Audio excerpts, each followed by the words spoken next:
Di tengah keketuaan Indonesia, ASEAN menghadapi berbagai tantangan, di antaranya konflik bersenjata di Myanmar dan juga ketegangan di Laut Cina Selatan.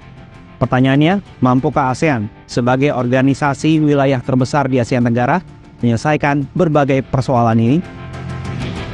Dalam pembukaan KTT ke-43 ASEAN Selasa 5 September 2023, Presiden Joko Widodo menegaskan bahwa ASEAN bersepakat terus bekerja sama dalam kesetaraan. ASEAN juga tidak akan menjadi alat kepentingan dari kekuatan manapun di dunia. Saat ini, dunia tidak sedang baik-baik saja. Tantangan masa depan semakin berat. Kekuatan besar dunia pun terus memperebutkan pengaruh. Namun, negara-negara ASEAN sudah sepakat untuk tidak menjadi alat kepentingan bagi kekuatan manapun. ASEAN bekerja sama dengan siapapun bagi perdamaian dan kemakmuran. Jangan jadikan kapal kami, ASEAN, sebagai arena rivalitas yang saling menghancurkan. Tapi jadikanlah kapal ASEAN ini sebagai ladang untuk menumbuhkan kerjasama, untuk menciptakan kemakmuran, menciptakan stabilitas, menciptakan perdamaian yang tidak hanya bagi kawasan, tapi juga bagi dunia.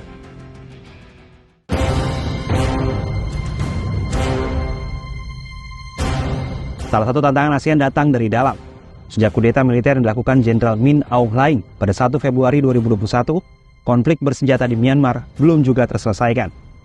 Kemajuan yang tidak signifikan di Myanmar secara internal berdampak negatif bagi ASEAN. Karena belum ada kemajuan dalam penyelesaian permasalahan Myanmar, implementasi Cetak Biru Dewan Politik dan Keamanan ASEAN atau APSC 2025 menjadi terhambat. Belum selesai persoalan Myanmar, isu geopolitik juga menghantui ASEAN.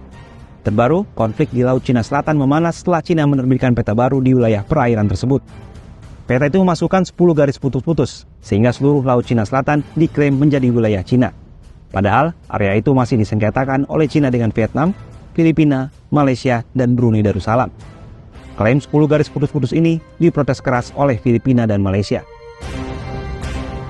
Terkait berbagai persoalan di ASEAN, mantan Menteri Luar Negeri Marty Natalegawa menyebut, kegagalan ASEAN menyelesaikan konflik di Myanmar dan juga ketegangan di Laut Cina Selatan membuat peran ASEAN sebagai organisasi negara-negara Asia Tenggara dipertanyakan. I'm not surprised at all because, as I said, ASEAN is not providing the need, is not fulfilling the need that is actually felt.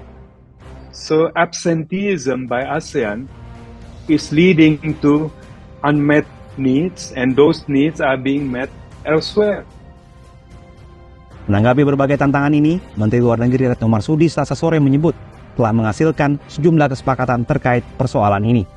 Salah satunya kesepakatan ASEAN Maritime Outlook untuk membahas persoalan di Laut Cina Selatan dan mempercepat pembahasan Code of Conduct atau kode perilaku di Laut Cina Selatan. Terkait Myanmar, Menlu mengakui tidak ada kemajuan yang signifikan. Kesimpulannya, tidak ada kemajuan yang signifikan dalam implementasi 5 Point of Consensus. Semua memahami situasi yang sangat pelik, complicated, dan tidak mudah untuk diselesaikan. Dan semua pemimpin tadi sangat mengapresiasi apa yang sudah dilakukan Indonesia. Bapak Presiden tadi menyampaikan kembali bahwa dalam 9 bulan terakhir, Indonesia telah melakukan 145 engagement.